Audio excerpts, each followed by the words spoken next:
Hello friends, நம்ம இந்த வீடியோவில் ஒரு டிசீஸ் கண்டிஷன் பற்றி பார்க்க போகிறோம். CVA means cerebral vascular accident. Medical டேர்மில் ஸ்ட்ரோக்குன்னு சொல்லுவாங்க. ஸ்ட்ரோக் மீன்ஸ் பிரெயினில் வந்து நிறைய பிளட் வெசல்ஸ் இருக்கும். அந்த பிளட் வெசல்ஸில் வந்து ஏதாவது கிளாட் ஆனாவோ இல்லாட்டி ரப்ச்சர் ஆனாவோ டேமேஜ் ஆனாவோ பிரெயினுக்கு வந்து போகிற சப்ளைஸ் எல்லாமே ஸ்டாப் ஆக ஆரம்பிச்சிடும். மெயினாக வந்து ஓட்டு வந்து அதால் கேரி பண்ண முடியாது. இந்த மாதிரி ரப்ச்சர் ஆகும்போது பிளாக் ஆகும்போது பிரெயின் டேமேஜ் ஆகவும் நிறைய வாய்ப்பு இருக்குது. இப்படி ஓட்டுவை கேரி பண்ண முடியாதனால பிரெயின் வந்து டெத் ஆகவும் வாய்ப்பு இருக்குது. இதுக்கு பேர் தான் ஸ்ட்ரோக்குன்னு சொல்கிறாங்க. இது வந்து பிளட் ப்ரெஷர் அதிகமாகிறதுனால நமக்கு வந்து சீக்கிரம் ஏற்படுது.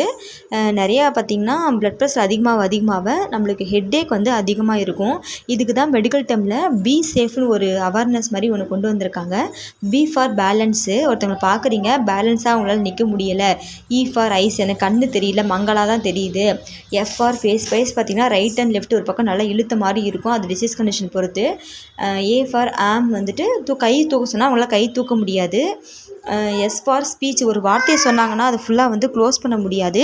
இந்த மாதிரி நீங்கள் யாருக்காவது பார்த்தீங்கன்னா உடனே 911க்கு கால் பண்ணிங்க அப்படின்னா அவங்கள சீக்கிரமாக சேவ் பண்ண முடியும். இது வந்து எமர்ஜென்சியாக ஒரு அட்டாக் மாதிரி தான். நெக்ஸ்ட்டு பார்த்திங்கன்னா ஒரு 4 ஹவர்ஸ்க்குள்ளார நம்ம கொண்டு போய் த்ராம்பலைஸ்னு ஒரு இன்ஜெக்ஷன் பண்ணிட்டோம் அப்படின்னா அவங்கள சீக்கிரமாக சேவ் பண்ண முடியும். இது வந்து யார் யாருக்கெல்லாம் வரும்னு பார்த்திங்கன்னா ஹை பிளட் ப்ரெஷர் உள்ளவங்களுக்கு, டயபெட்டிஸ் பேஷண்ட்டுக்கு, ஹார்ட் டிசீஸ் உள்ளவங்களுக்கு, ஸ்மோக்கிங்கு, ஆல்கஹாலு, அப்புறம் ஃபேமிலியாக யாருக்காவது பரம்பரையாக நோய்னு சொல்லுவாங்கள்ல, அந்தமாரி யாருக்காவது இருந்தாலும் கண்டிப்பாக அவங்களுக்கு வர வாய்ப்பு இருக்குது ஏஜை பொறுத்து. நெக்ஸ்ட்டு வந்து பார்த்திங்கன்னா இல்லீகலாக ட்ரக்ஸ் யூஸ் பண்ணுறாங்க, ஃபிசிக்கல் ஆக்டிவிட்டீஸ் வந்து அவங்க கம்மியாக தான் செய்வாங்க அப்படிங்கிறவங்களுக்கு, ஹை கொலஸ்ட்ரால் இருக்கவங்களுக்கு இந்த மாதிரி நோய் வரத்துக்கு சிவிஏ வர நிறைய வாய்ப்பு இருக்குது ஃப்ரெண்ட்ஸ்.